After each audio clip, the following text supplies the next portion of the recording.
Gravando. Gente, novamente, obrigado, tá, por todo mundo que está aparecendo por aí. Para quem é novo aí, eu acho que o Henrique, com toda certeza, não participou do outro. Não sei quem mais participou ou não participou. Resumindo, tá? A proposta aí do REA é a Rede de Estudos Astrológicos. Eu estou procurando, né, tentando encontrar aí as pessoas que já estudam há algum tempinho astrologia, preferencialmente astrologia tradicional, que é a melhor astrologia, quer dizer, é a astrologia que eu estudo, né, brincadeiras à parte.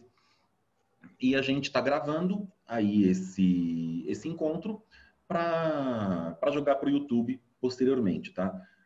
Por necessidades de manter a gravação o mais limpa possível, e aí, como a Amanda sugeriu, eu vou mutar o microfone de todo mundo, tá? Quem quiser falar é só desmutar e comentar. A ideia é que seja realmente uma interação, uma conversa, não é uma aula propriamente dita, e ela funciona basicamente para a gente fazer um estudo um pouco mais monográfico aí de temas de astrologia, tá?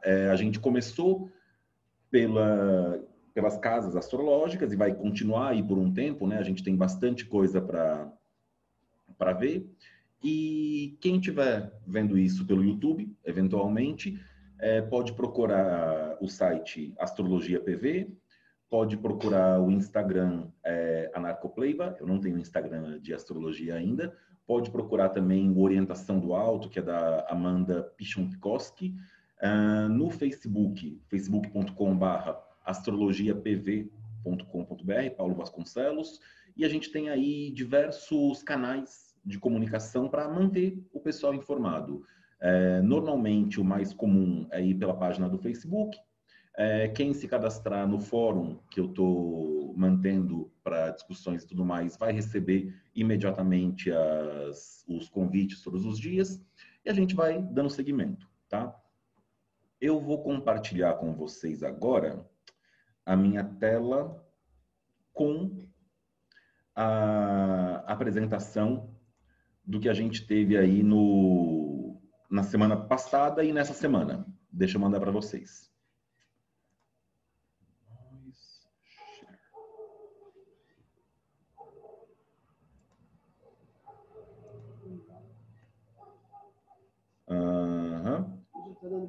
Já está dando para ver, né? Todo mundo está vendo aí. Deixa eu marcar o chat. Só para deixar do lado quando as pessoas eventualmente virem, tá? E estamos aí.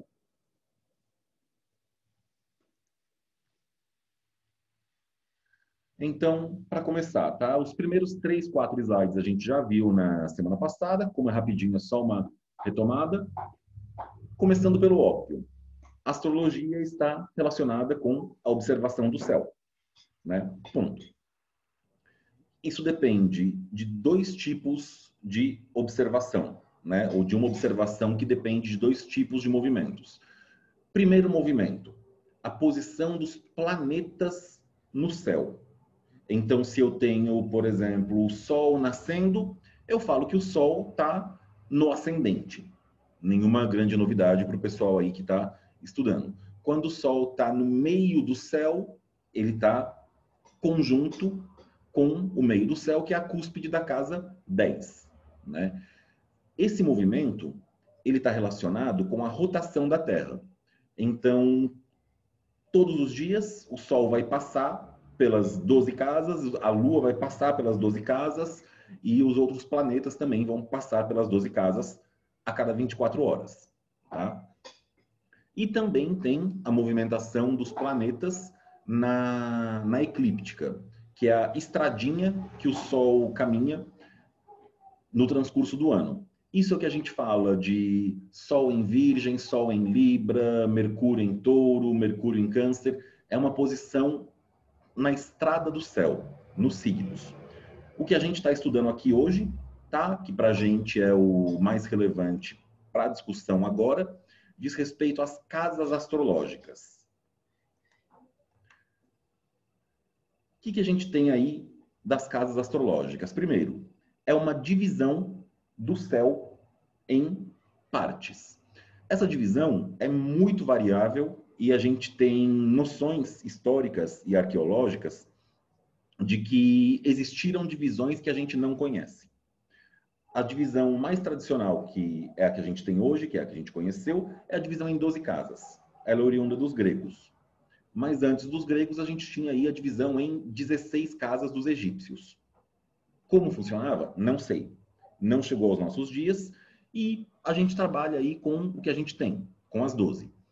Existe uma referência razoavelmente clara de que havia uma observação ainda mais simplista e mais simplória da época da pré-história, em que era avaliado, por exemplo, a posição em que uma determinada estrela ou planeta estava, sendo que o que era unicamente relevante era se essa estrela estava subindo no horizonte, se essa estrela estava descendo no horizonte, se ela estava no meio do céu propriamente dito, ou se ela não aparecia. Um dos estudos de astrologia tradicional, que é bem legal, inclusive, que é a astrologia mundana, ela procura avaliar os ditos grandes movimentos históricos, né? Então, se você quer ver, por exemplo, uma epidemia, se você quer ver uma eleição, uma guerra, alguma coisa nesse sentido, você vai para astrologia mundana. E a forma mais crua dessa astrologia mundana é basicamente você dividir a esfera celeste em duas casas. Aqui está para cima do horizonte e aqui está para baixo do horizonte. Aqui está para baixo a gente não vê. É como se não existisse. Aqui está para cima é o que a gente vê. Então é ela que a gente vai avaliar, apresentando para os planetas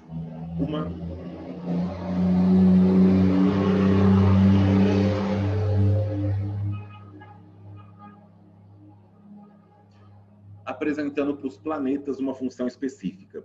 Olha, gente, eu já adianto que muito provavelmente daqui a 15 dias, quando a gente tiver o próximo REA, eu vou fazer a transmissão, né, a gravação do escritório. Então, esse problema de barulho vai melhorar bastante, tá? E aí, voltando, né, a título de curiosidade, na astrologia mundana, por exemplo, Saturno representa o rei, Júpiter representa o vizir, o vice-rei, que pode ser considerado aqueles que querem tomar o poder, que estão próximos ao rei ou que detêm um poder secundário. Vênus representa a princesa, Marte representa Nergal, o demônio da destruição, e basicamente era isso que você avaliava. Então, por exemplo, tá? Eu quero saber como está a situação no país. Aí você vai, olha para o céu e vê. Saturno está no céu noturno. O que significa Saturno estar no céu noturno? O rei está em evidência. Ele está trabalhando, ele está funcionando bem, ele está sendo visto. O vizir também está no céu noturno. O que isso significa? Isso significa que o vizir está aparecendo junto com o rei, está trabalhando em conjunto com o rei. Se o vizir estivesse fora, o rei ia estar aparecendo, mas o vizir estaria fazendo alguma coisa escondida. Pode ser um sinal de que o vizir está tramando algo. E se a gente tivesse numa situação invertida, com o vizir, Júpiter, no céu, e Saturno não aparecendo? Opa, aí é um problema, porque o vice-rei realmente está aparecendo, está trabalhando, e o rei não. Com enorme frequência, isso é considerado uma forma de tramóia do vizir contra o rei. A título de exemplo, tá, gente? É bem legalzinho, é muito simples, é muito rápido. Isso foi bem interessante de avaliar, notoriamente no impeachment da Dilma e nas eleições, tá? É a típica época em que é muito legal de estudar isso, de avaliar isso. À medida em que a astrologia foi evoluindo, começaram a dividir em mais fatias o céu. Essas fatias são as casas, tá? E é basicamente sobre isso que a gente vai falar hoje, para ser mais preciso, sobre os tipos de divisões das casas. Então, a gente começa aí, por exemplo, com os sistemas naturais ou simbólicos. Eles consideram parcialmente os eixos principais. O sistema de casas iguais e o sistema de signos inteiros. Rapidinho, gente. Mozi, já tira e não deixa subir. Tá? Temos um gato subindo aqui na mesa e ele causa muitos problemas nas gravações. Sistemas de quadrantes, que consideram os eixos do ascendente do meio do céu. Sistema eclíptico, que divide os quadrantes da eclíptica.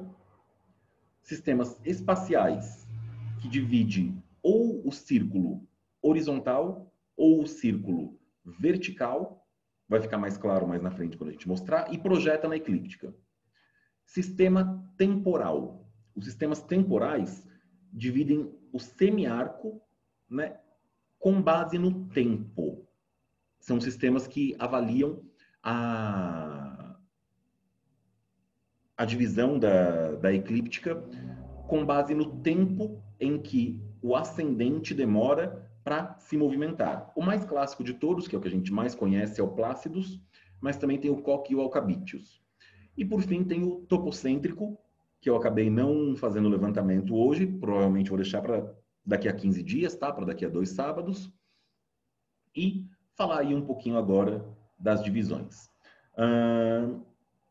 Eu tomei o cuidado para tentar mostrar as diferenças de como fica um ou outro, de pegar algum mapa natal de exemplo, né? E como eu queria que esse curso durasse muito tempo, eu peguei o da Rainha Elizabeth, porque ela não vai morrer. Né? Como ela vai viver para sempre, a gente vai poder usar isso eternamente, o tempo todo. Reptiliano. Né?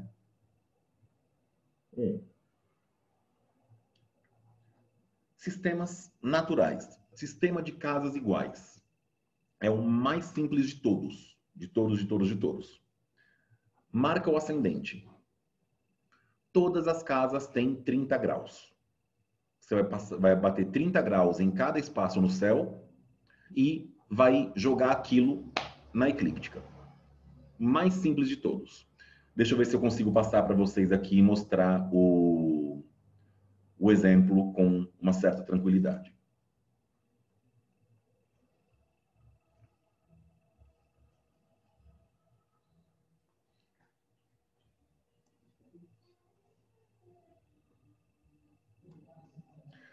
Por exemplo, temos aqui, está todo mundo vendo? Né? Marcou o ascendente, a casa 1, que é essa partezinha aqui,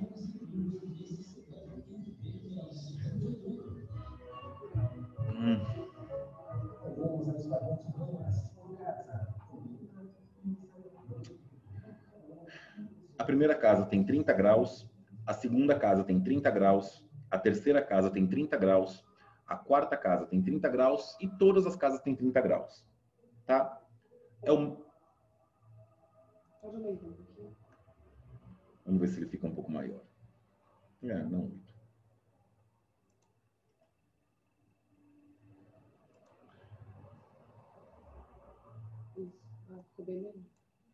Então, tá aqui, né? A título de exemplo. Vantagens, né? Propriamente dito. Ele é simples. Não tem muito erro. E você usa a diferença. Você tem, ao mesmo tempo, as casas e você tem também os signos esparramados entre as casas. Por que eu estou falando isso? Porque quando a gente jogar aqui o sistema de signos inteiros, que é um dos sistemas mais utilizados, tá? Diga-se de passagem, quem tiver curiosidade, dá uma olhadinha lá no YouTube, a gente jogou no Facebook o link, jogou nos grupos e tudo mais. O Davi, que eu nem sei se ele conseguiu aparecer hoje aqui, acho que não. Não. Davi não apareceu. Ele deu uma aula muito legal sobre o sistema de divisão em signos inteiros. E aí, para mostrar como fica diferente a atribuição dos signos inteiros. Como é que funciona? Você define o ascendente, cada casa tem 30 graus. Também, o tamanho das casas não muda, mas cada casa é considerada como integralmente do signo que está na cúspide.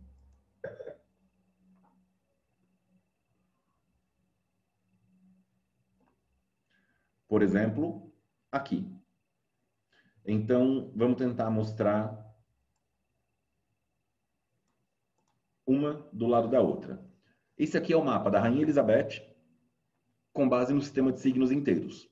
Então, o ascendente está no grau 21 de Capricórnio, considera seu ascendente no grau 21 de Capricórnio, normal, sem nenhuma grande dificuldade, mas a cúspide da casa 1, até o final da casa 1, é considerada inteira no signo de Capricórnio.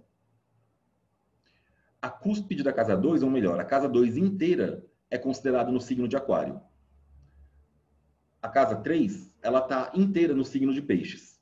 Então, por exemplo, no primeiro caso das casas iguais, a gente tem Marte na casa 1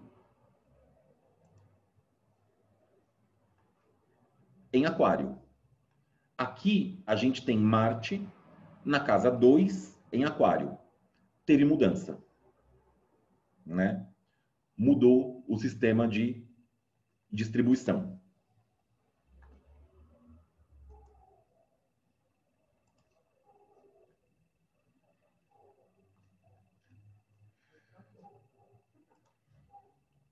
Esses são os sistemas ditos naturais, né? No sistema de casas de signos inteiros, o que eu acho que é interessante aí para avaliar, ele é um dos sistemas mais utilizados no transcurso da astrologia tradicional mesmo, né? A grande maior parte dos astrólogos antigos usava esse sistema, e muitos modernos que estudam astrologia antiga seguem a mesma teoria, né? Usam o mesmo sistema de signos inteiros. O Davi fez uma defesa e uma explicação maravilhosa a respeito, né? O objetivo aqui não é falar qual é o melhor, qual é o pior, qual que é o certo de se usar, mas tentar entender um pouquinho a lógica.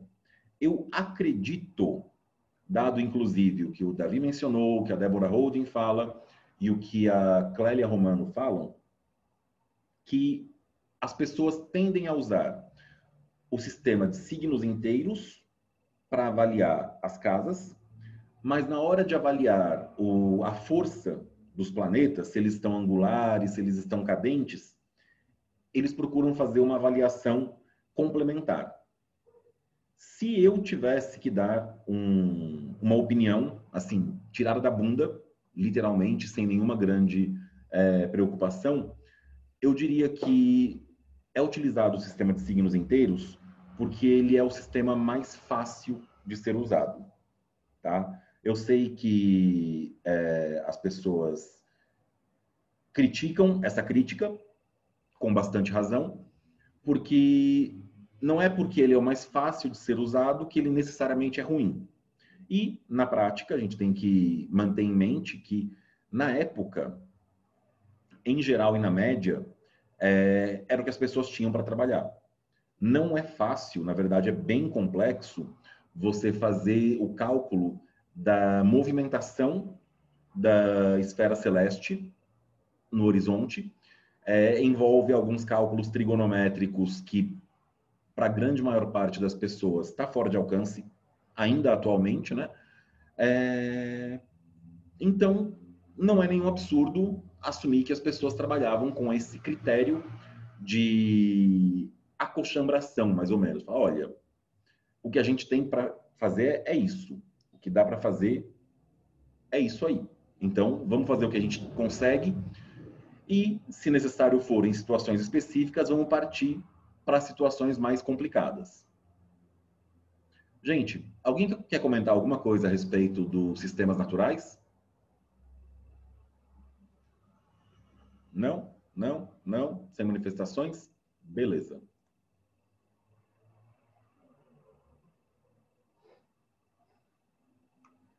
E aí a gente tem os sistemas de quadrantes, tá?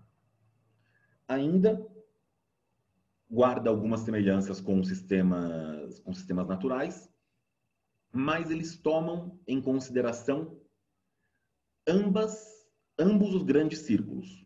Então, quando a gente falou aqui do sistema de casas iguais, define o ascendente.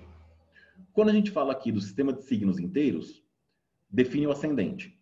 Definiu o ascendente, ou seja, definiu a horizontal, faz as divisões. Legal, é um sistema. No Porfírios, a gente encontra as casas angulares. Ou seja, você não acha o ascendente e divide tudo igual. Primeiro você acha o ascendente, o descendente, o meio do céu e o fundo do céu, e o espaço entre essas casas você divide igualmente. Então, ele tem uma divisão espacial, ele divide o espaço, mas ele toma por base o ascendente, o descendente, o meio do céu e o fundo do céu. Vamos ver aqui o mapa da Rainha Elizabeth de novo. Agora no sistema Porfírios, tá? Então, dá para ver que já fica bem diferente, né? Bem diferente mesmo. Você tem aqui o ascendente, o descendente, o meio do céu, o fundo do céu, e encontrados esses pontos, você divide igualmente. Entre o ascendente e o meio do céu, divide em 3. Entre o meio do céu e o descendente, divide em 3. Entre o descendente e o fundo do céu, divide em 3. E entre o descendente e o ascendente, divide em 3 também. Dá para ver que fica completamente diferente, né? Assim, bem diferente mesmo. Aqui a gente tem signos interceptados. Aquário está interceptado, Leão está interceptado. Não estou vendo, não. Não temos nenhum que esteja englobado, ou melhor, que esteja em duas... Ah, temos sim. Temos aqui Câncer em 2 cúspides também, Capricórnio em 2 cúspides também. Muda bastante, né? Muda bastante mesmo.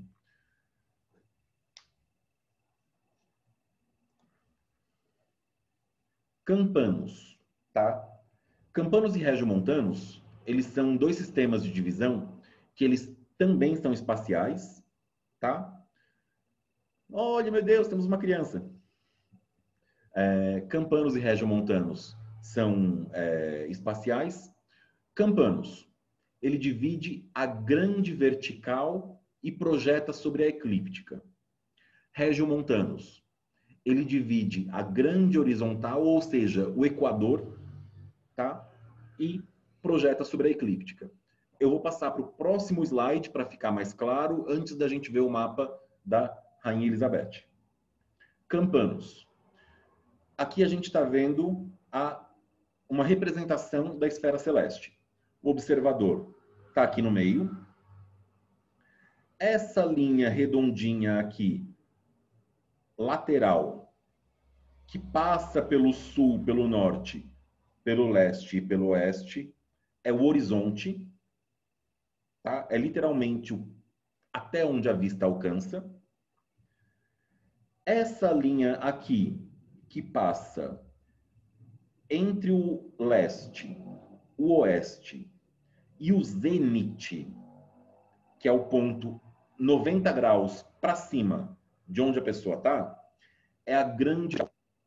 Esta grande vertical é dividida em 6 partes iguais, e essas 6 partes iguais são projetadas sobre a eclíptica. Tá?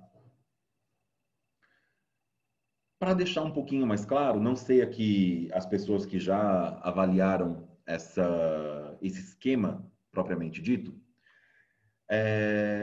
tem alguns pontos que são notórios na astronomia, tá?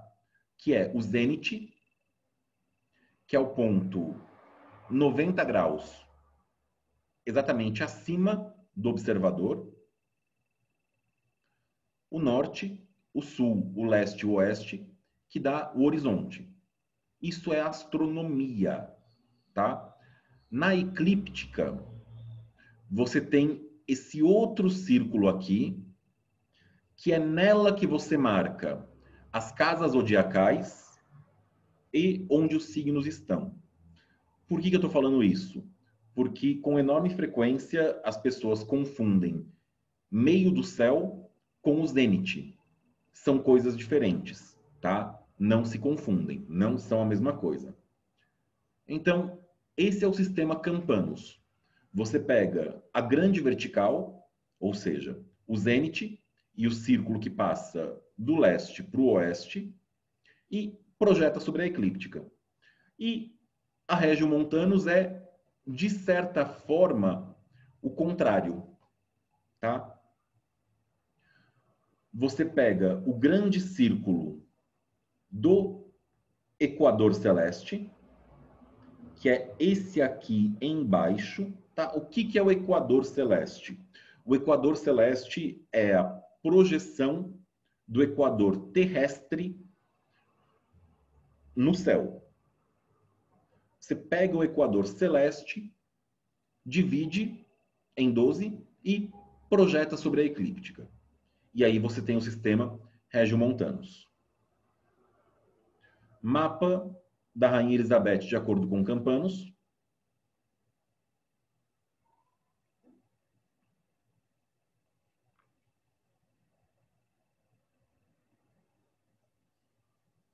Que é esse aqui. Bem diferente também. Por exemplo, a casa 9, ela pega de Libra até... Casa 9 não, gente, desculpa. Casa 7, tá? A casa 7 pega de Câncer até Libra.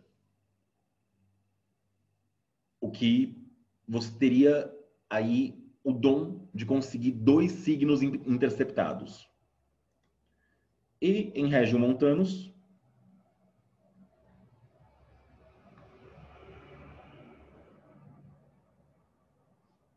já está bem diferente também, né? Mas ainda bem tortinha, por assim dizer.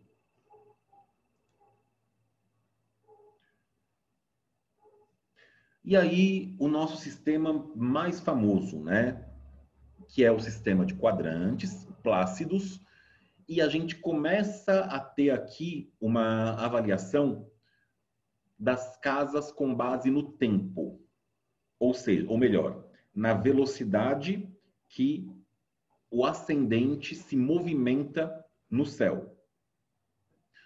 O sistema Plácidos, como a grande maioria aí já sabe também, né, é o sistema mais famoso atualmente da astrologia entre as pessoas que não sabem que usam o sistema Plácidos.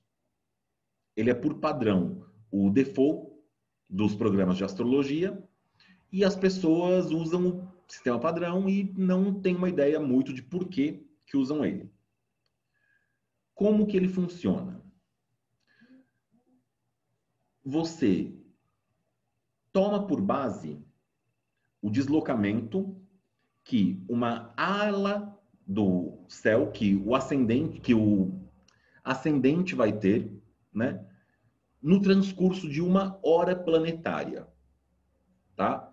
Então, vamos imaginar que o ascendente está no grau 30 de touro. A cúspide da casa 12 vai ser onde o grau 30 de touro vai estar dali a 2 horas planetárias.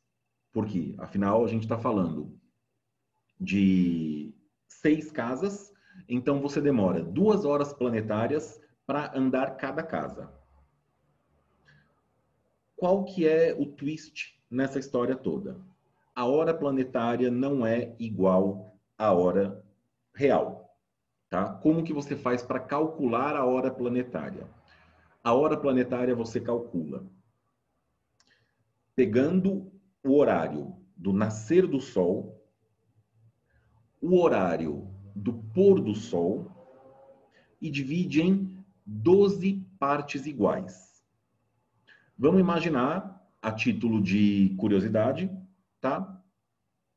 Que o Sol nasça exatamente às 6 horas da manhã e se ponha exatamente às 6 horas da tarde. Isso significa que a gente está num dia de equinócio, né? Exatamente às 6, exatamente às 6. Nesse caso, a hora planetária vai corresponder exatamente a 60 minutos. Nesse caso específico, corresponde. Se a gente tivesse, por exemplo, no extremo do inverno, aqui por São Paulo, por exemplo. No extremo do inverno, aqui por São Paulo, o Sol tende a nascer aproximadamente umas 6h50. E tende a se pôr aproximadamente umas 5h10. Tá? Estou chutando mais ou menos os horários. Você vai pegar esse horário às 6h50, o horário às 5h10 e dividir em 12 horas igualmente. O que significa? Isso significa que cada hora planetária vai ter menos minutos do que uma hora convencional, do que uma hora normal. Se fosse verão, seria o contrário. Amanhece mais cedo, umas 5h15, 5h10 mais ou menos, e se põe o sol mais tarde, umas 6h50, 7 horas, por exemplo. Consequentemente, a hora planetária vai ser maior. Então, você calcularia com base na hora planetária, tá? A título de curiosidade, tá? Eu lembro, eu ainda vou fazer uma pesquisa um pouquinho maior, que um amigo meu comentou essa semana, e eu lembro que na Aurum Solis, o Osborne Phillips e a Melita Dennings, eles mencionam que existe a semana planetária, tá? Em que você não usa o calendário corriqueiro, o calendário ordinário, e é um pouquinho diferente. Vou falar aí para vocês, pela curiosidade, tá? Para quem quiser pesquisar mais a respeito, eu pessoalmente vou pesquisar mais a respeito também, que funciona basicamente da seguinte forma. Você marca o começo do mês, por assim dizer, ou o começo da semana, na lua nova, exatamente na lua nova, e a partir daquele dia é sábado. Ah, a lua nova caiu na quinta, é sábado, dia de Saturno. Ah, a lua nova caiu na terça, é sábado, é dia de Saturno.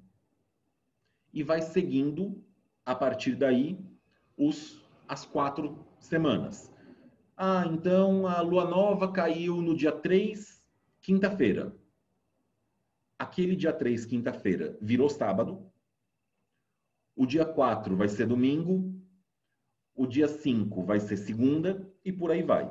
E com base nisso que você faria a divisão das horas planetárias posteriormente e encontraria aí um sistema mais coerente, por assim dizer, né, mais sensato de divisão dos dias e atribuição das regências.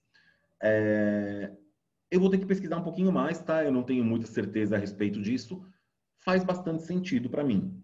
Eu gosto bastante dessa teoria, mas ao mesmo tempo tem a grande ironia, né? Eu li na Vice, algum tempo atrás, um artigo falando que ao redor do mundo, o dia em que mais se cometem crimes violentos é terça-feira, que a gente aí, que é astrólogo e tudo mais, sabe que é dia de Marte, tá?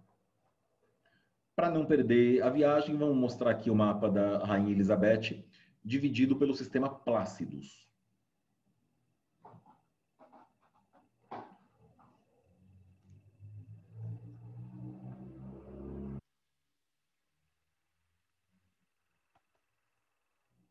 Ainda é tortinho, né? Porque ela nasceu em Mayfair, em Londres, e é bastante para o norte, né? Mas tem aqui uma possibilidade de divisão. Indo para os últimos dois sistemas que a gente vai falar hoje, tá? Alcabídeos. Você pega o arco diurno e divide ele em 6 partes iguais.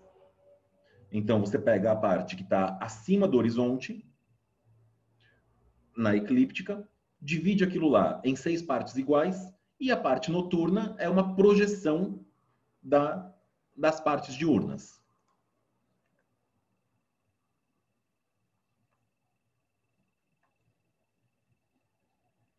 Então, a gente tem aqui o arco diurno até o meio do céu, o arco diurno na outra parte. Ok. Alcabídeos é esse mesmo. E a parte noturna você encontra fazendo a projeção.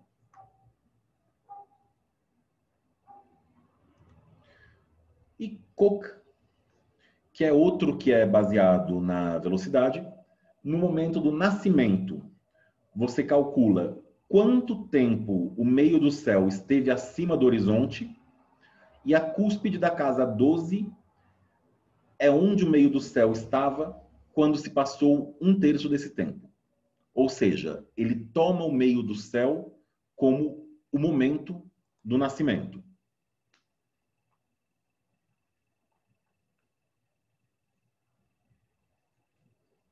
Temos aqui o sistema. Se passou 1/3 do tempo, cúspide da 12, mais 1/3, cúspide da 11, e mais 1/3, cúspide da 10. O topocêntrico, no caso, gente, vou ficar devendo para vocês, tá? Não consegui fazer a tempo hoje e fica para a semana que vem.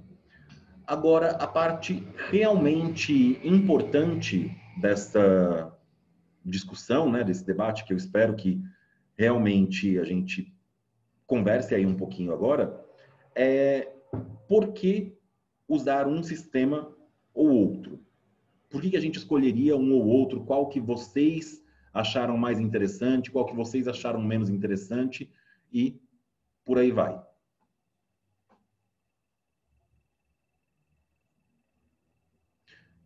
Eu acho que o Davi já tinha mencionado por que ele gostava do sistema de casas em signos inteiros, né? E aí eu pediria que ele mencionasse de novo aí, né, para o pessoal que eventualmente não viu. Porque, assim, de um ponto de vista simbólico, né, para mim o sistema de signos inteiros ele faz mais sentido, né? E tem toda a questão histórica, né, que era o sistema mais utilizado lá na astrologia helenística, e aí teve um abandono repentino do sistema de signos inteiros ali no período medieval. Isso nunca ficou muito explicado, né? O que se sabe é que, assim, durante muito tempo os dois sistemas coexistiram na astrologia ocidental, mas com finalidades diferentes, né? Os signos inteiros você utilizava para tópicos, então eu quero delinear os assuntos da casa 2, você usa signos inteiros. E aí você usava sistemas de quadrantes em técnicas específicas para analisar a força de expressão daquele planeta. Porque tem aquela questão, quanto mais próximo do ângulo ou em casas angulares, o planeta ele vai ter uma força maior de expressão do que numa casa cadente, por exemplo, né? E aí assim, né? Eu sei que é um argumento bosta, né? É muito pessoal, mas e é o que mais se critica no meio astrológico, né? Ah, funciona para mim. Mas analisando o meu próprio mapa, pelo menos para delinear tópicos das casas em que se muda algum planeta entre o sistema de quadrantes e o de signos inteiros, eu vejo o sistema de signos inteiros muito mais assertivo com o que eu já, né, vivenciei, né? Eu até citei lá que assim, que no caso de signos inteiros, Saturno que está na 12ª casa, no meu mapa ele vai para a primeira casa, e Vênus que está na 11ª vai para a 12ª. E aí bate muito mais com a minha história de vida, entendeu? Mas, e também na astrologia hindu também o sistema de signos inteiros é o mais utilizado, né? E o que se sabe é que boa parte da astrologia que eles praticam hoje foi herdada dos gregos. Então, mas assim, eu acho todos os sistemas de divisão por quadrantes, eu acho todos eles interessantes, né? O problema é você definir, o que que faz mais sentido? É dividir o tempo, é dividir o arco, é dividir, né? E, porque todos têm um método, né? Mas assim, eu não sei se quem os criou, né, explicou o racional, né, por trás do método, né? Por que que eu estou dividindo o tempo? Por que que eu estou dividindo o espaço? Por que eu estou dividindo, eu pego o grau do ascendente, meio do céu e divido o resto em três partes iguais? Por que que eu, sei lá, acho que isso que os sistemas ficam um pouco devendo, né? Você entende o mecanismo de delimitação das casas, mas você não entende muito bem a teoria por trás, né? O porquê daquilo.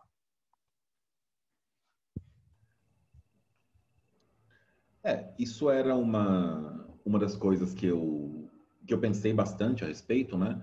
E que, por exemplo, poucas certezas eu efetivamente tenho. Dentre elas, campanos, regiomontanos, Koch, não fazem praticamente sentido nenhum, né, na minha opinião. Alcabítios também, regiomontanos, campanos e Koch. Porque assim, o Zenit, para mim, astrologicamente, ele não faz muito sentido. Não é algo que é muito avaliado. Quando a gente avalia o caminho do Sol, o trânsito e tudo mais, faz um certo sentido. Então, eu consigo entender Porfírios, eu consigo entender o sistema de casas iguais, eu consigo entender o sistema de signos inteiros, mas campanos, regiomontanos e Koch, para mim, é meio viajado, não faz o mínimo sentido. Agora, tem uma outra coisa que eu queria mencionar e que eu acho interessante. A Deborah Holden faz uma menção ao fato de que, originalmente, dado textos arqueológicos quase que se salvaram, o sistema de observação astrológico não era apenas, entre aspas, tá, astrológico. Ele também era, por assim dizer, meteorológico. Então, eu quero saber como que vai estar o resultado dessa guerra.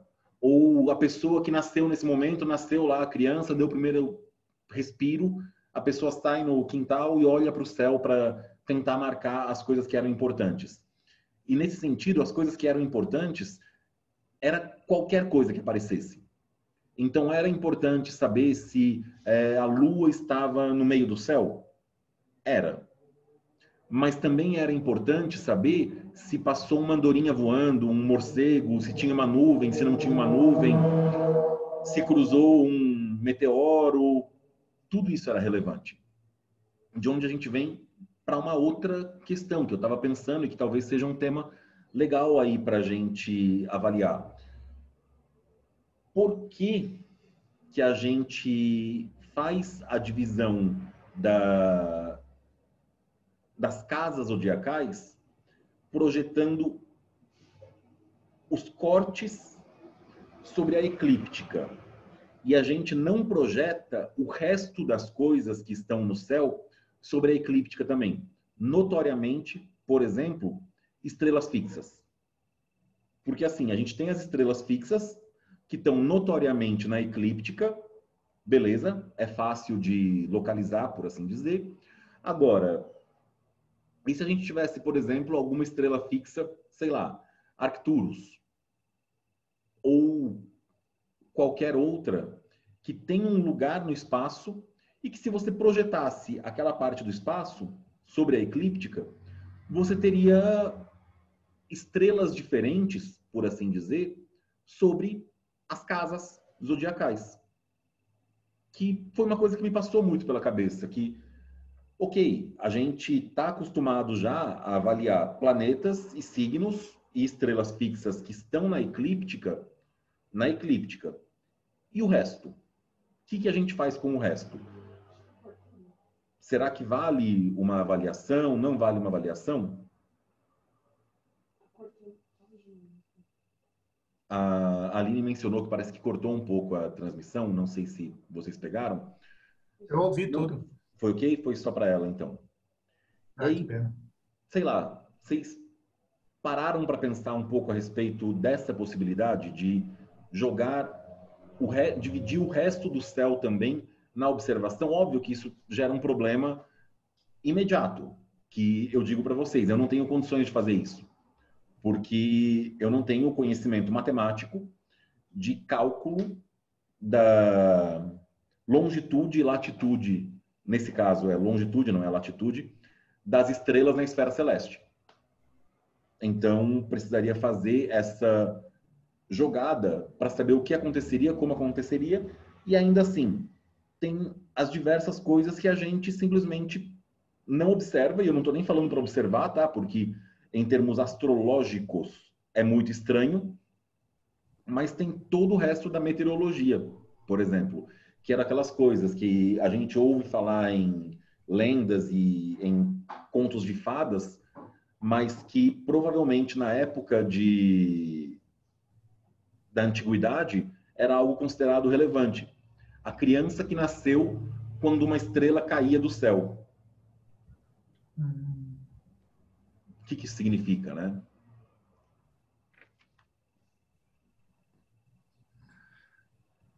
Cos, eu acho que é um estudo legal para se fazer, só que ele que nem você falou, ele é um pouco difícil. Eu lembro que existe um programa que eu acho que você pode mudar os sistemas astrológicos. Até tem uma versão lá dele que eu lembro que permitia mudar do sistema, em vez da Terra ser o centro, colocar o Sol como centro, por exemplo. Eu vou dar uma pesquisada nesse programa, que infelizmente eu não estou lembrando o nome agora, para ver se ele permite fazer isso daí que você falou, projetar mais estrelas fixas em cima. Assim que eu tiver alguma ideia disso, aí eu te passo. Eu vou ver até se eu acho o programa aqui nas minhas coisas. Aí eu já Então, informo para vocês. o Solar Fire tem isso. Não é o SolarFire, não, é outro nome. Mas enfim, o Solar Fire ele consegue fazer isso. Ele tanto de mudar para geocêntrico, heliocêntrico, tem todos os sistemas de casas, tem como você escolher as estrelas fixas que você quer colocar, partes árabes, tudo isso. Ele é bem editável. Aproveitando aí, tá, gente? O SolarFire eu gosto bastante para os cálculos mais complexos e para as avaliações mais complexas, tá? Eu vou jogar aqui também no chat, para quem quiser já salvar, para quem não tem ainda, tá?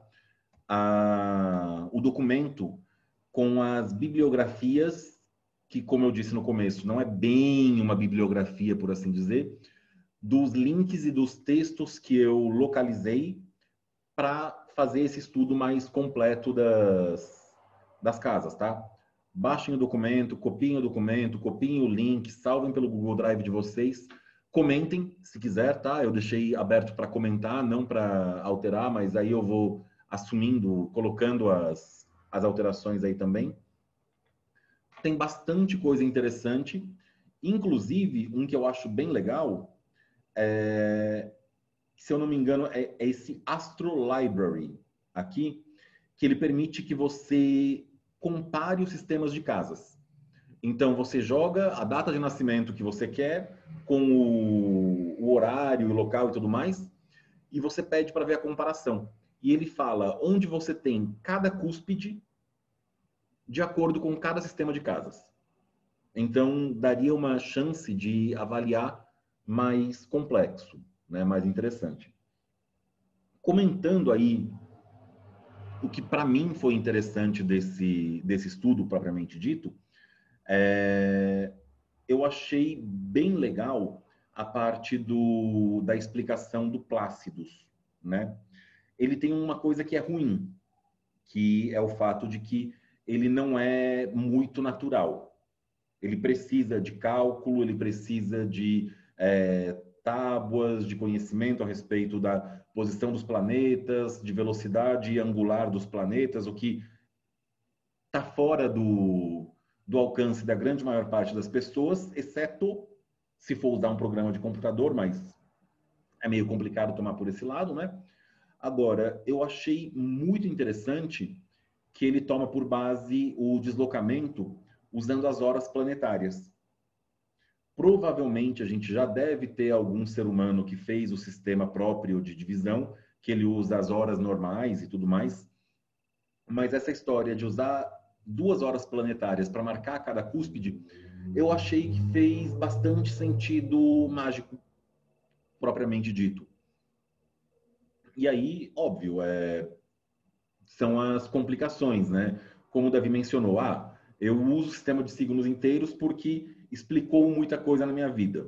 O Ricardo mencionou isso também, né? Que ele enxergava mais o mapa dele pelo sistema de signos inteiros do que pelos outros, pelo Plácidos, notoriamente. Agora, esse sistema de divisão do tempo, ele me parece que tem uma certa coerência interna. Então, eu gostei bastante dessa coerência interna dele.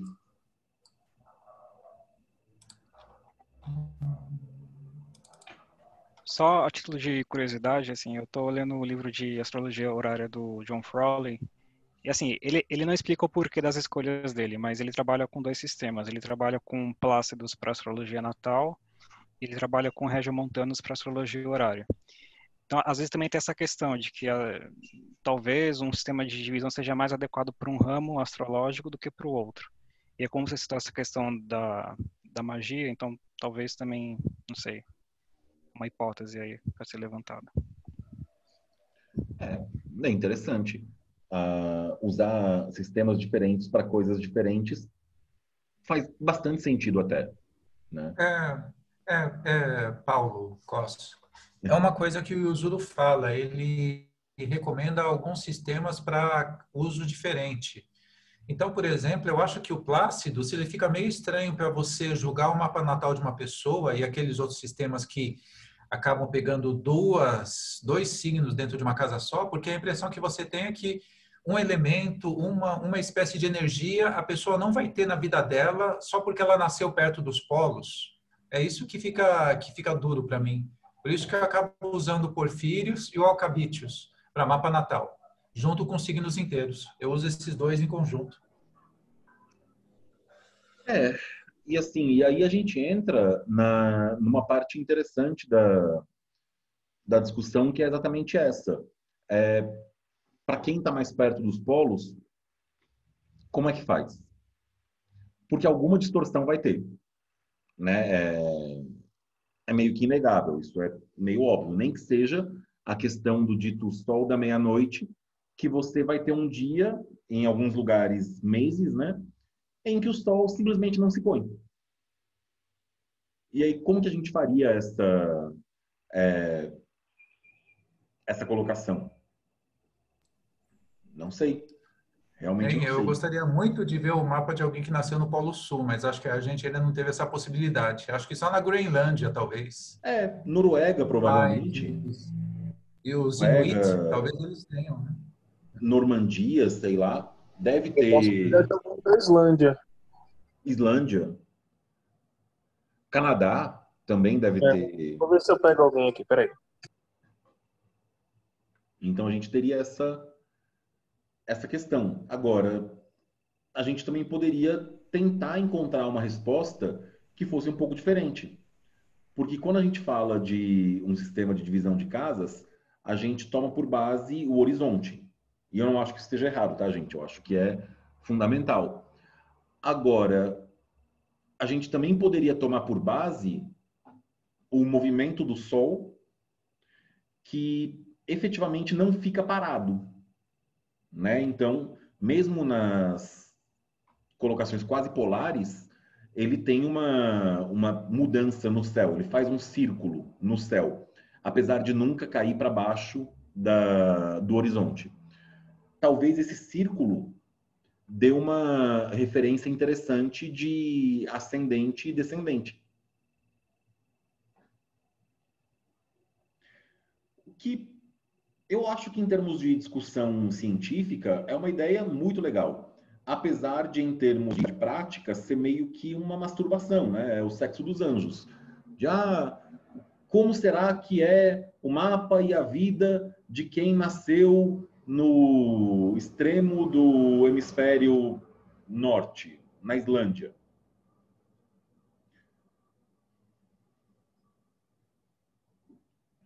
Né? É uma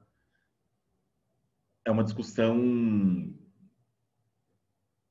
estranha, até. Porque, efetivamente... E também vem aquela questão, né? Ah, eu vou usar o sistema de signos inteiros porque ele vai resolver o problema na questão da Islândia. Tá. Mas aí você pode ter em mente que, independentemente disso, provavelmente você vai ter quase todo mundo que nasceu naquele determinado intervalo de tempo, sei lá, de uma semana, o que quer que seja, com um mapa muito parecido, se não quase igual. Paulo, não sei se você, ou vocês que estão acompanhando, né, conhecem o Célio Barros. Ele é um astrólogo tradicional, ele tem um canal no YouTube e ele está morando na Noruega. E lá ele está atendendo as pessoas e está fazendo mapas horários, que ele segue bastante essa linha também de fazer mapa horário. E ele está usando Plácidos e Regiomontanos. Ele é aluno do Froley, né? Foi aluno do Froley. E funciona normal. Ele disse que tem preferido, ele já explicou isso em alguns vídeos dele, que faz mais sentido do que simplesmente usar o sistema de casas iguais. Ele encontrou bastante precisão, inclusive na horária, né? Que mesmo ficando totalmente distorcido, fez mais sentido para encontrar os objetos, explicar situações, a pergunta, pelo Regiomontanos mesmo e no mapa natal pelo Plácidos mesmo. Então ele também está usando Regiomontanos para horária e Plácidos para Natal. E aí, assim, eu nunca usei o Regiomontanos para nada, para ser bem sincero, tá? Assim, jogando a verdade aí no negócio. Agora, faz até que bastante sentido para horária, porque você está usando a grande horizontal, né, o equador da Terra, para fazer a projeção das casas. É como se você estivesse pegando o centro da Terra, né, a nossa linha do Equador, e projetando sobre a eclíptica para encontrar os significados. Então, para uma coisa mais geográfica, por exemplo, de localizar objetos, localizar coisas, e para ver, usar como oráculo a projeção da Terra com o céu, faz um certo sentido. Tem uma certa lógica, uma certa coerência nesse sentido.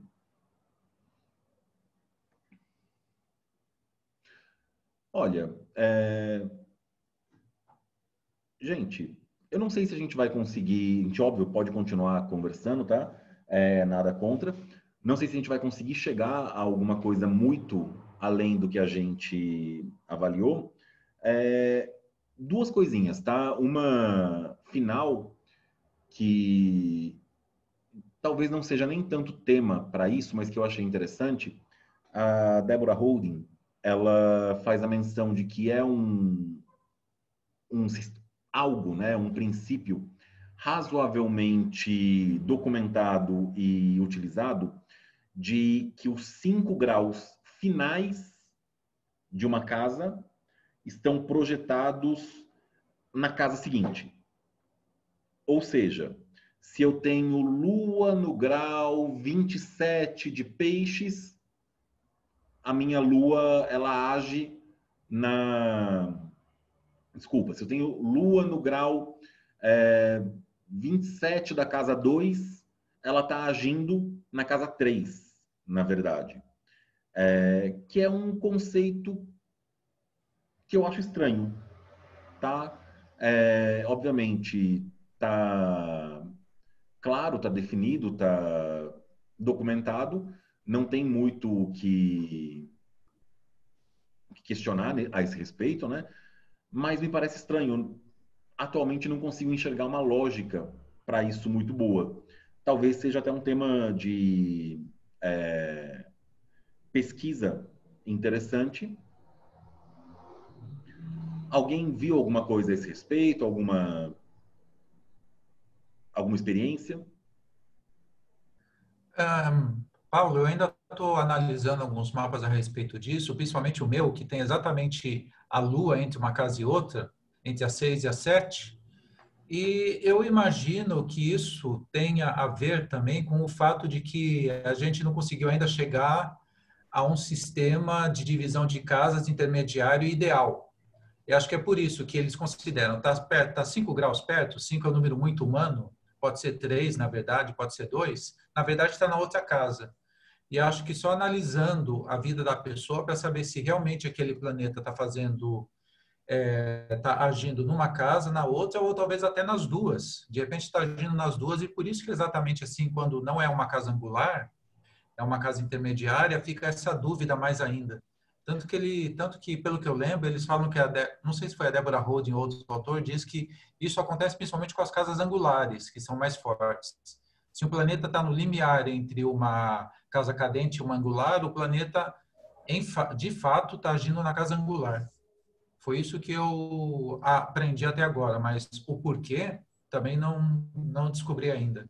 Eu imagino que seja isso, seja essa precariedade de saber qual é o sistema que realmente divide as casas do jeito certo para a vida das pessoas. Tem uma coisa secundária que me passou pela cabeça agora. Será que isso tem alguma... Será que tem alguma relevância, por exemplo, a orbe dos planetas? Lua e Sol tendo orbes muito grandes, eles teriam mais relevância, eles entrariam mais na outra casa?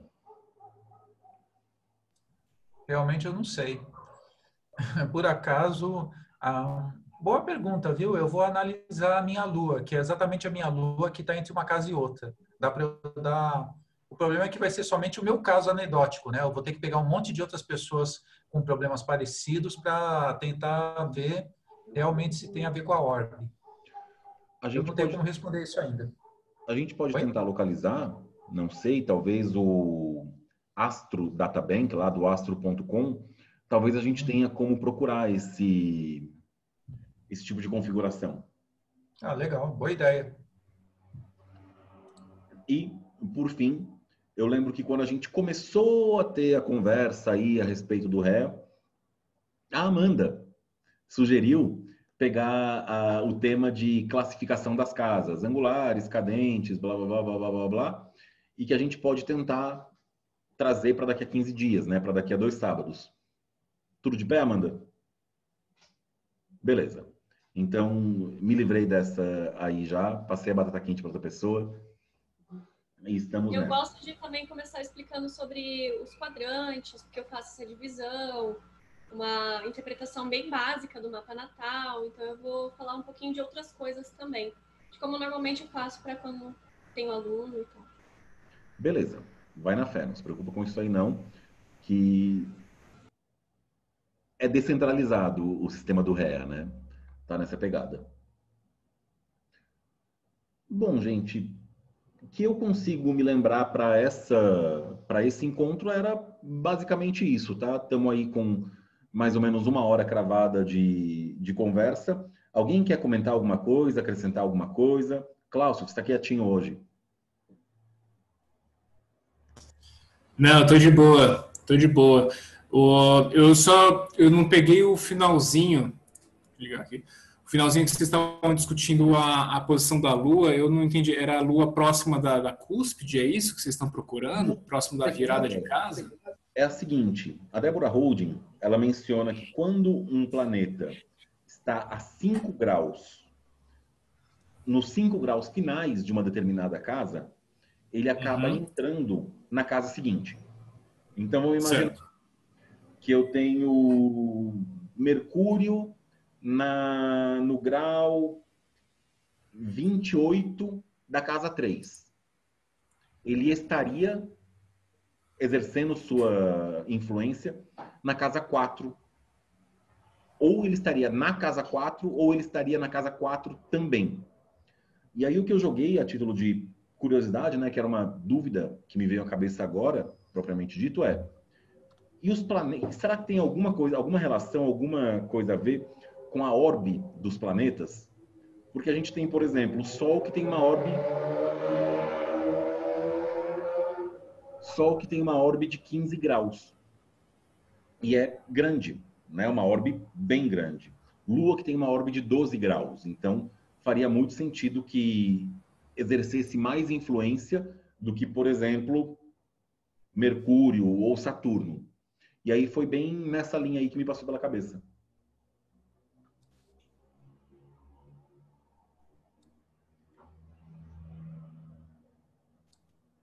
É porque no meu caso tem Sol e Lua que estão bem na cúspide, né? Então, e eu faço aquela avaliação, estou tentando fazer a avaliação igual o Davi sugeriu, né? De avaliar os tópicos por as casas, pelos sistemas signos inteiros, mas a força do planeta avaliar por outro. Nossa, olha quanta música. Nossa. Desculpa, comentário aleatório. Enfim. Não, era isso, mas porque eu tive que dar uma saidinha quando eu voltei, você estava falando de lua próxima, e aí eu falei assim, o que vocês estão falando? Ah, não, tranquilo. Era só isso. Tranquilo. Bom, gente, eu acho que por hoje a gente pode encerrar, né? Não faz muito sentido. Espero que vocês tenham gostado, tá? Pelo menos para mim foi muito produtivo passear pelos sistemas de casas propriamente ditos e ver qual que era a lógica por trás deles.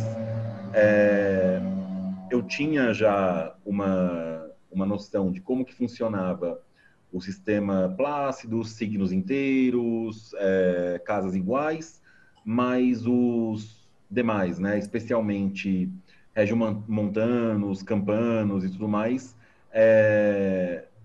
eu não tinha um certo conhecimento a respeito e, para mim, pelo menos, foi útil. Eu realmente recomendo, tá, dentro da proposta do grupo, que vocês baixem ou salvem o roteiro de estudos que eu compartilhei com vocês, tá? Tem bastante gente produzindo coisa muito legal a respeito, especialmente a Débora Holding, tá? No Skyscript, ela coloca 2 capítulos do livro dela de casas astrológicas, o capítulo 8 e o capítulo 9, e tem muita coisa legal lá mesmo. E de resto, eu acho que é isso, gente. Bons estudos, divirtam-se. Paulo, Diga. só gostaria de dizer, eu achei o nome do programa, ele chama Kepler. Eu vou instalar ele aqui no meu micro e vou dar uma examinada nele para ver se ele tem alguns sistemas mais diferentes, fora o geocêntrico, que eu sei que ele tem, e o heliocêntrico, de divisão de casas, para te informar, tá? Depois eu coloco lá no nosso WhatsApp. Beleza. Beleza? Galera, novamente, muito obrigado aí pelo pessoal que apareceu, espero que tenha sido útil e qualquer coisa, especialmente se quiserem participar da discussão, do debate em outras mídias, tem lá Facebook, WhatsApp, o grupo de WhatsApp, site, tudo mais, e vão ser todos muito bem-vindos, tá? Abração e eu espero que todos concordem em ter a aula jogada no YouTube de novo, porque vai entrar para lá novamente, beleza? Valeu aí, pessoal. Obrigadão por tudo. Obrigada, gente. Valeu, tchau, tchau. Terminando a sessão. Tchau.